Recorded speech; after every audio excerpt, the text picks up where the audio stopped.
Pemirsa, nasib apes yang dialami Dini Anggriana, salah sikok warga yang balik di Jalan Suakaria, Kecamatan Kertapati, Palembang. Sudah kehilangan motor kesayangannya merek Honda Beat Street. Atas kejadian tersebut, korban laju datangi Polrestabes Palembang, bikin laporan polisi. Inilah detik-detik dua pelaku maling motor terekam kamera pengawas minimarket. Yang terjingok jelas kalau pelaku gunakan motor PCX warna hitam, pakai helm, bermasker sama pakai jaket. Sambil mantau situasi, salah sikok pelaku langsung ke arah motor korban. Dengan hitungan detik, motor korban berhasil dibawa berlari. Dari keterangan korban, mengungkapkan kejadian bermula dirinya yang sedang parkir ke motor di salah sikok minimarket yang berada di Jalan Kimarogan, Kelurahan Kemang Agung, Kecamatan Kertapati, Palembang. Dengan cara dikunci stang, merasa motor sudah aman, korban ke juru minimarket guna nak bayar angsuran kredit motor.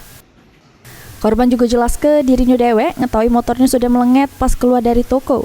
Karena panik, korban langsung minta tolong jingok CCTV toko minimarket. Bener bae, rupanya motor korban diempat pelaku sekira jam 8 pagi liwat. Pas korban lagi di jero toko.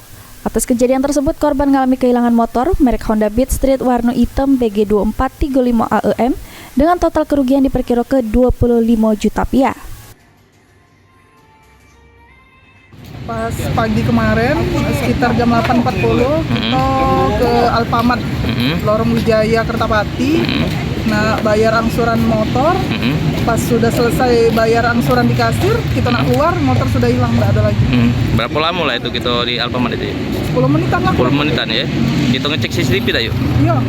Nengok CCTV itu berapa yuk pelakunya? Pelakunya 2 wong. Kenal lah gitu yuk. Udah kenal gitu. Sempet nanyo sama yang wong di sekitaran Alfamart itu dah yuk. Sempet nanya. Ada yang tinggi. Banyak yang nggak kenal. Tidak kenal ya.